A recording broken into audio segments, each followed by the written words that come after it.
Hi students, आज हम class 9th का चैप्टर 5 जो 3 भाग जिसके कंप्लीट कर चुके हैं और ये लास्ट भाग है, इसको हम पढ़ेंगे।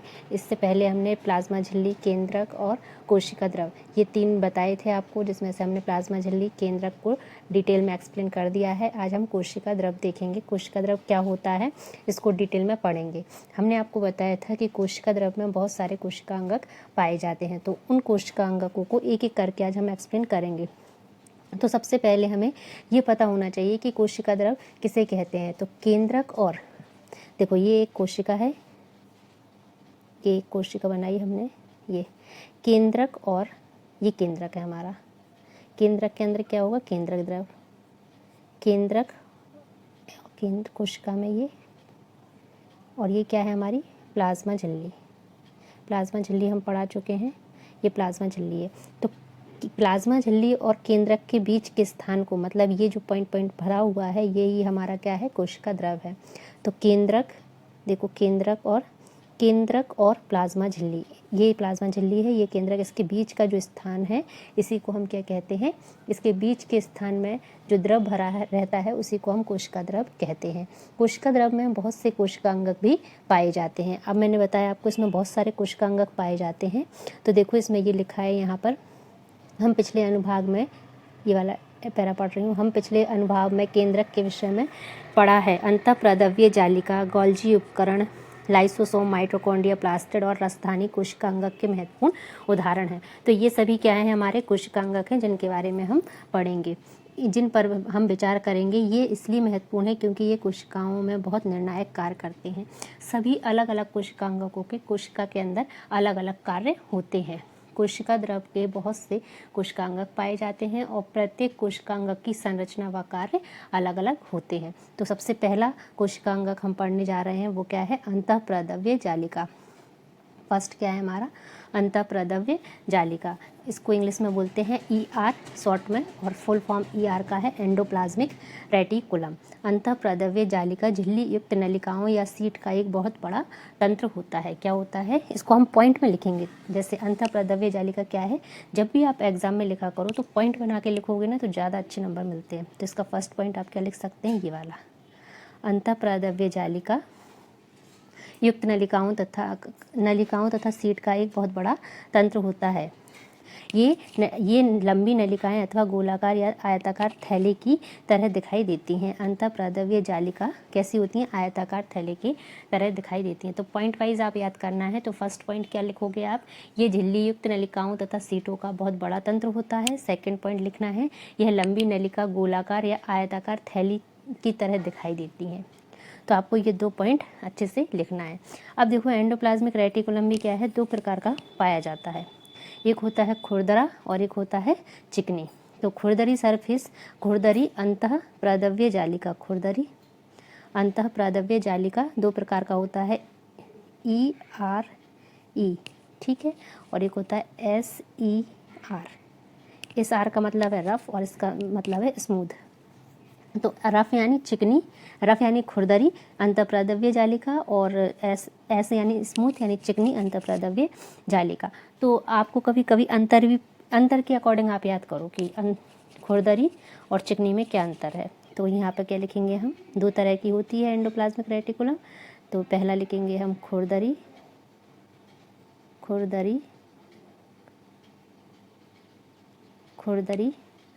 अंतःप्रद्रव्य जालिका, पूरा नहीं लिख रही हूँ मैं। और दूसरी क्या है? चिकनी।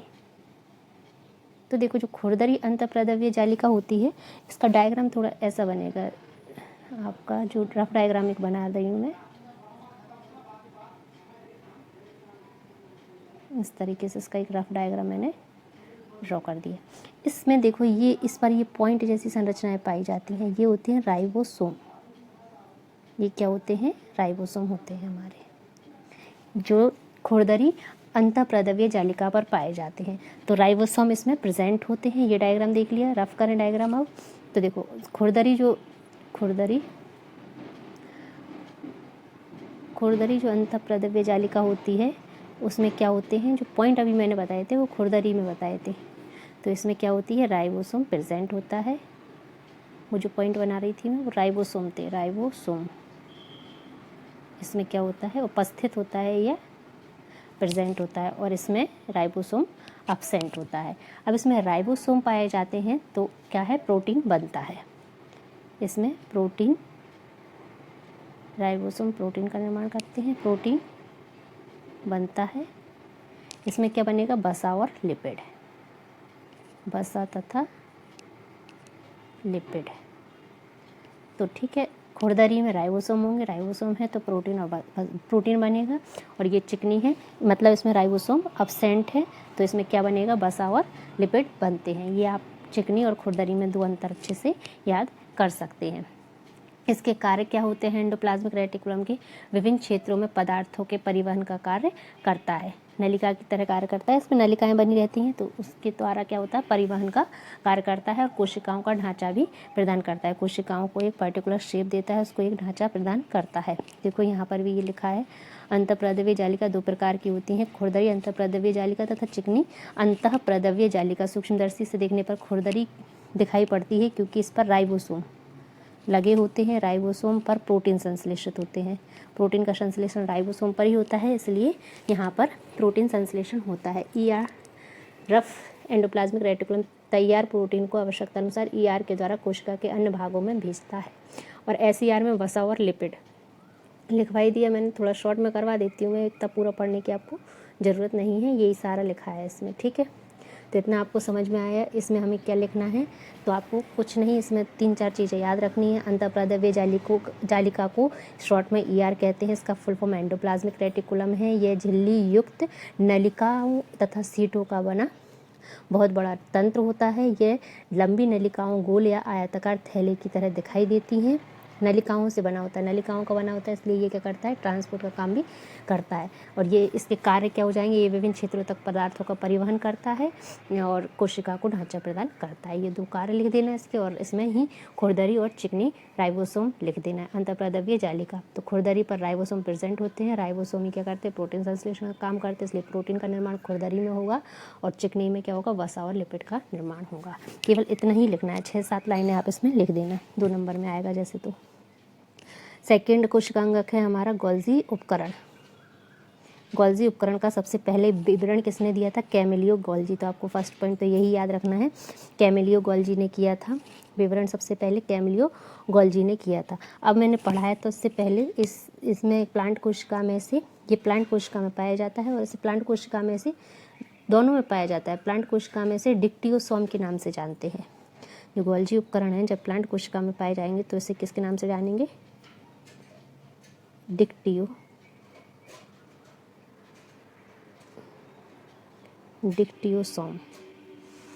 प्लांट कोशिकाओं में ये डिक्टियोसोम के नाम से जाना जाता है। इसका सर्वप्रथम विवरण किसने किया था, कैमिलियो गोल्जी ने किया था। यह झिल्ली युक्त एक पुट्टिका है जो समांतर रूप से एक दूसरे के ऊपर सजी होती है। इसका डायग्राम कुछ बनाएंगे ना हम, तो इस तरीके से बनेगा गोल्जी उपकरण का। ये क्या है, एक दूसरे के ऊपर समांतर क्रम में सटी हुई सी हमें दिखाई देती है, इसमें ऐसे पॉइंट बने रहते हैं इस तरीके से। ये क्या है, हमारी गोल्जी उपकरण। तो यह झिल्ली युक्त होती है, एक पुट्टिका है जो समांतर रूप में, देखो एक के नीचे एक है, तो ये समांतर रूप में एक दूसरे के ऊपर सजी होती है। इसका संपर्क ईआर से होता है। अभी हमने इससे पहले क्या पढ़ा था, एंडोप्लाज्मिक रेटिकुलम, तो इसका संपर्क किससे होता है, ईआर से होता है। अब इसका काम क्या है, देखो इसका काम होता है पैकेजिंग का, मतलब ये पैक करके जो भी संश्लेषण होता है, राइबोसोम जो भी प्रोडक्ट बनाते हैं, वो जो गोल्जी उपकरण है उन प्रोडक्ट को क्या करता है, पैक करके पूरी जगह पर सप्लाई करता है। तो इसमें क्या है, इसके कार्य क्या है, एंडोप्लाज्म रेटिकुलम के संश्लेषित पदार्थों को, जो एंडोप्लाज्मिक रेटिकुलम में संश्लेषित पदार्थ बनते हैं, जो ईआर में पदार्थ बनते हैं, उनको ये क्या करता है, गोल्जी उपकरण में पैक किया जाता है। पैक करने का ये काम करता है।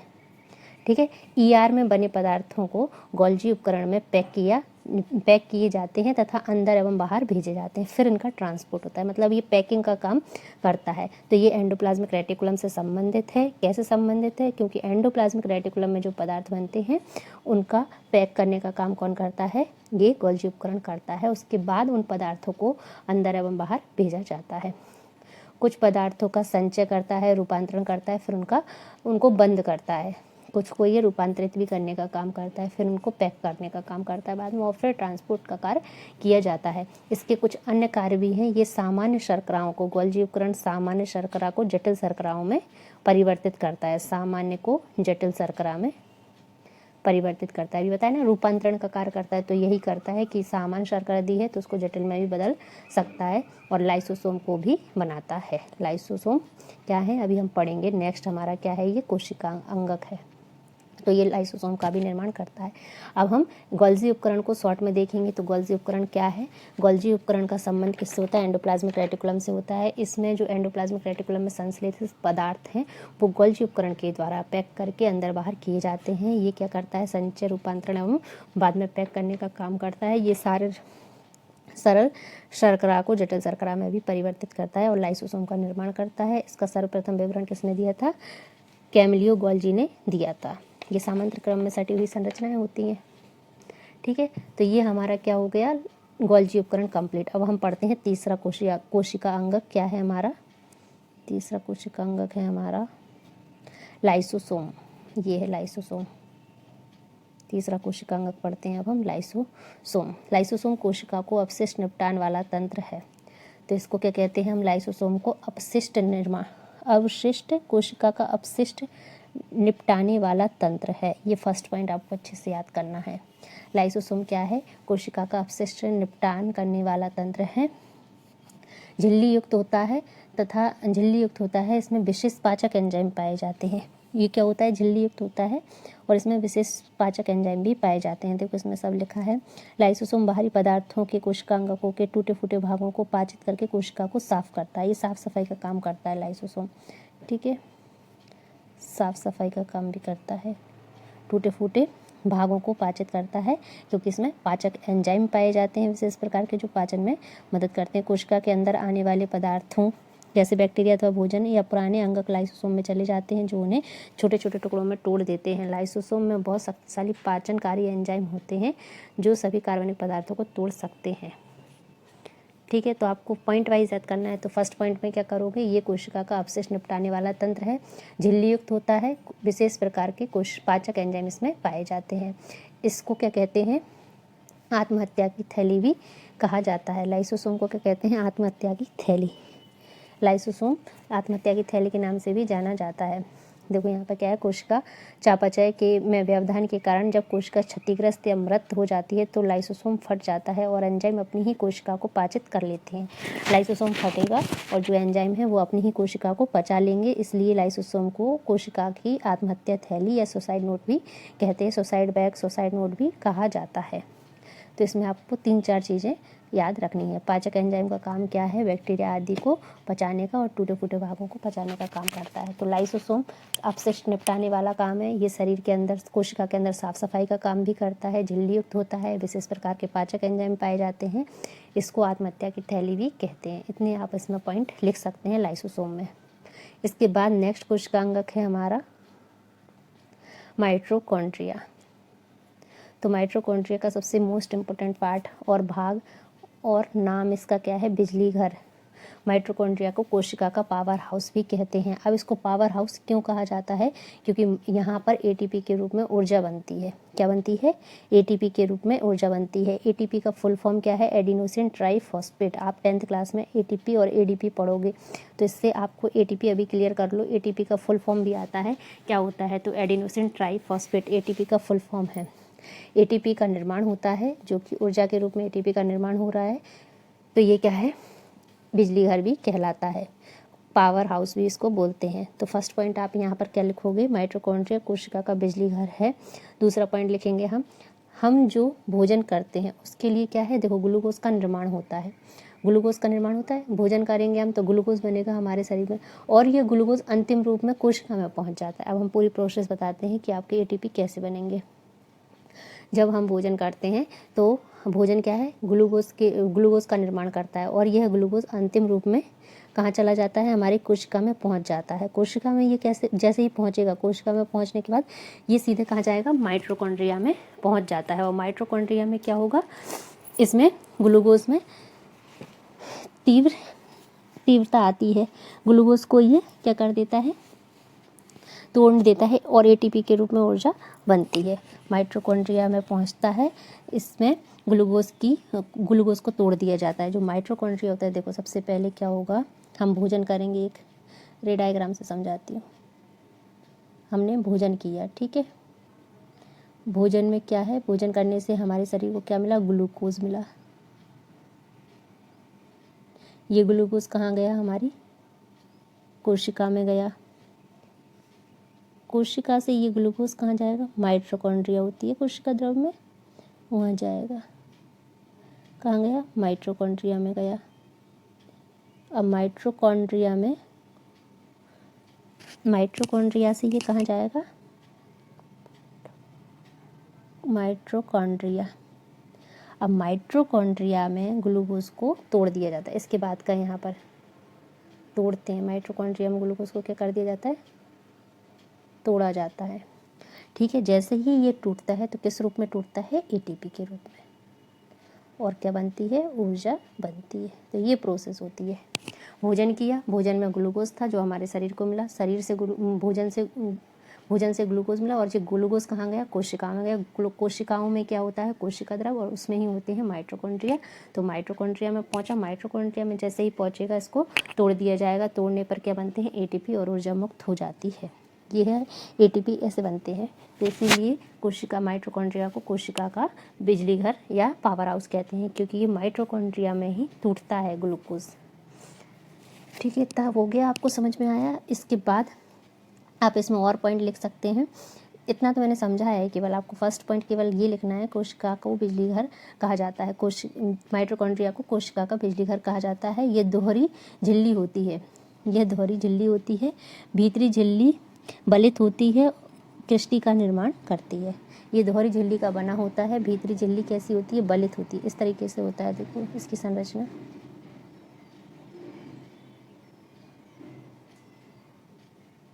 ये है क्रिस्टी, ये क्या है, क्रिस्टी। इसी में क्या पाए जाते हैं, F1 कण पाए जाते हैं, और ये है बाह्य झिल्ली।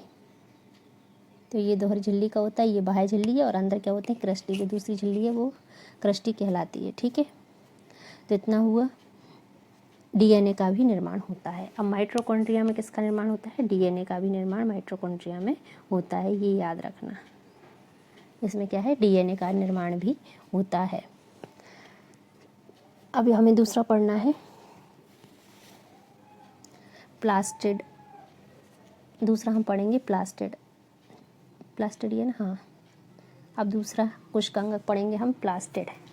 प्लास्टिड क्या है, देखो प्लास्टिड केवल पादप कोशिकाओं में स्थित होते हैं। हमने पहले पढ़ा दिया, रसधानी और प्लास्टिड पादप कोशिका में होते हैं, पर प्लास्टिड केवल पादप कोशिका में होते हैं। रसधानियाँ पादप कोशिका में बड़े आकार की होती हैं, पर जंतु कोशिका में छोटे आकार की या फिर नहीं होती। तो प्लास्टिड पढ़ेंगे पहले हम। प्लास्टिड केवल किस में प्रेजेंट होते हैं, पादप कोशिका में। अब प्लास्टिड को भी देखो हमने 2 भाग में बांटा है। प्लास्टिड में देखो यहाँ पे प्लास्टिड 2 प्रकार के होते हैं, क्रोमोप्लास्ट और ल्यूकोप्लास्ट। तो प्लास्टिड 2 प्रकार के होते हैं। एक होता है क्रोमो का मतलब ही होता है रंगीन। हमने और भी बायो में पढ़ेंगे, तो क्रोमो जहाँ लिखा है कलर से होता है, उसका मतलब क्रोमोप्लास्ट। और दूसरा होता है ल्यूकोप्लास्ट। तो क्रोमो का मतलब ही क्या होता है, कलर से। तो ये कैसे होते हैं, ये रंगीन होते हैं, ये रंगहीन होते हैं, मतलब इनमें कलर होता है, इनमें नहीं होता। अब ये रंगीन होते हैं, तो इसमें रंगीन किस लिए दिखाई देते हैं, इनमें एक क्लोरोप्लास्ट वर्णक पाया जाता है। एक वर्णक होता है क्लोरोफिल,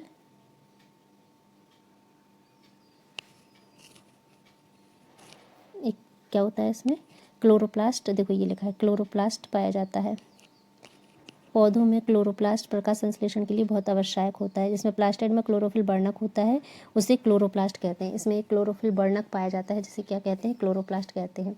इसी के कारण पत्तियों का रंग ग्रीन दिखाई देता है और प्रकाश संश्लेषण की क्रिया ये कर सकते हैं। जबकि प्लास्टिड में क्या होता है, ल्यूकोप्लास्ट में क्या होता है, ऐसा नहीं होता है। इसमें स्टार्च, तेल तथा प्रोटीन जैसे पदार्थ संचित रहते हैं, ठीक है। इसमें माइटोकॉन्ड्रिया प्रकाश संश्लेषण की क्रिया क्रोमोप्लास्ट होता है उसमें होती है, क्योंकि उसमें क्लोरोफिल वर्णक पाया जाता है जिसमें पत्तियां हरी दिखाई देती हैं और प्रकाश संश्लेषण की क्रिया भी कर सकती हैं। जबकि ल्यूकोप्लास्ट प्राथमिक रूप से अंगक है जिसमें स्टार्च, तेल तथा प्रोटीन जैसे पदार्थ संचित होते हैं। ठीक है, इतना हुआ। प्लास्टिड के भीतर की रचना में बहुत सी झिल्ली वाली परतें होती हैं जो स्ट्रोमा में स्थित होती हैं। प्लास्टिड बाह्य संरचना में माइटोकॉन्ड्रिया की तरह दिखाई देती हैं। देखो, ये है प्लास्टिड, दोहरी झिल्ली का बना है। इसमें ये ऐसी संरचनाएं पाई जाती हैं। इसको ग्रेना बोलते हैं। ठीक है, इसको स्ट्रोमा बोलते हैं, स्ट्रोमा। और ये झिल्ली है, ये स्ट्रोमा, ये ग्रेना स्ट्रोमा है और ये झिल्ली हो जाएगी। इसमें भी क्या है, डीएनए पाए जाते हैं। ठीक है, तो इसमें भी क्या है, मिलेंगे हमें डीएनए देखने को मिलेंगे। प्लास्टिड बाह्य रचना में माइटोकॉन्ड्रिया की तरह दिखाई देता है। माइटोकॉन्ड्रिया की तरह प्लास्टिड में भी डीएनए पाए जाते हैं। अब एक क्वेश्चन बनता है आपका, केंद्रक के अलावा 2 अंगकों के नाम लिखिए जिसमें डीएनए पाया जाता है। तो इससे पहले हमने माइटोकॉन्ड्रिया देखा था, उसमें भी पाया जाता है, माइटोकॉन्ड्रिया में भी पाया जाता है डीएनए। केंद्रक में तो मोस्टली पाया जाता है। केंद्रक के अलावा माइटोकॉन्ड्रिया, याद रखना है ये माइटोकॉन्ड्रिया, और किस में पाया जाता है, प्लास्टिड पढ़ रहे हैं हम, तो इसमें भी पाया जाता है प्लास्टिड। ठीक है, तो ये 2 अंगक हैं जिसमें डीएनए पाया जाता है। अब हम पढ़ेंगे लास्ट आपका कोशिकांगक जो है रसधानियाँ, 6 नंबर रसधानियाँ। और ये टॉपिक ये चैप्टर ही खत्म हो जाएगा इस टॉपिक के साथ। रसधानियाँ पादपों में पाई जाती हैं मुख्य रूप से, पर जंतु कोशिकाओं में भी पाई जाती हैं। ये छोटे आकार की अनुपस्थित होती हैं जंतुओं में। पादपों में ये रसधानियाँ बड़े आकार की होती हैं। ये ठोस अथवा तरल पदार्थों का संग्रहक थैली होती हैं। ये क्या होती हैं, ठोस और तरल पदार्थों की संग्रहक थैली होती हैं। ये लिखा है, देखो फर्स्ट पॉइंट ही, ठोस तथा संग्रहक पदार्थों की, ठोस तथा तरल पदार्थों की संग्राहक थैली होती हैं। जंतु कोशिकाओं में रसधानियाँ छोटी, जबकि पादप कोशिका में रसधानियाँ बहुत बड़ी होती हैं।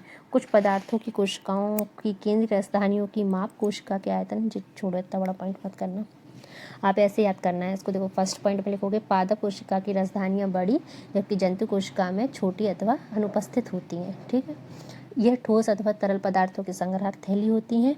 कोशिका में कोशिका द्रव भरा रहता है जिससे सेल को स्फीत तथा जटिलता देती हैं। इसके कोशिका में कोशिका द्रव भरा रहता है, जैसे देखो इसका ये कोशिका है, इसमें कोशिका द्रव भरा रहता है। इससे क्या करती हैं, ये कोशिका द्रव भरा रहता है जिससे सेल को या कोशिका को स्फीति या जटिलता देती हैं। जैसे ही इसमें से कोशिका द्रव निकल जाएगा तो ये क्या करेंगे, स्फीत हो जाती हैं, संकुचित हो जाती हैं। भर जाता है तो ये जटिल हो जाती हैं, फूल जाती हैं। इनके कार्य क्या हैं, इनका कार्य है अमीनो अम्ल, शर्करा तथा विभिन्न कार्बनिक पदार्थ, प्रोटीन का संचय करने का इनका कार्य है। अपशिष्ट पदार्थों को निपटाना, कुछ जीवों में ये अपशिष्ट पदार्थों को निपटाने का काम भी करती हैं। खाद्य श्रृंखला, खाद्य संग्रहण के लिए खाद्य रसधानियाँ कार्य करते हैं। कुछ में खाद्य संग्रहण के लिए भी ये कार्य करती हैं। तो रसधानियाँ सिंपल हैं, ज़्यादा कुछ नहीं लिखना उसमें, इतने पॉइंट लिखने हैं आपको। और इसी टॉपिक के साथ आपका ये कोशिकांगक 6 वो हमने कंप्लीट पढ़ लिए। इतना इसमें लिखोगे तो आपका काफ़ी है, 2-2 नंबर में आएगा। तो एक कोशिकांगक के बारे में 6-6, 7-7 पॉइंट आपको बता दिए हैं। तो ये 9th क्लास का 5th चैप्टर हमारा इस टॉपिक के साथ लास्ट टॉपिक था। देखिए इसके बाद आपने क्या सीखा, ये क्वेश्चन आंसर आ जाएंगे, आपका ये पूरे नोट्स कंप्लीट हो गए। इसके बाद का नेक्स्ट चैप्टर है 6th ऊतक। अब हम नेक्स्ट वीडियो में वो पढ़ेंगे। अगर आपको वीडियो पसंद आया तो लाइक और सब्सक्राइब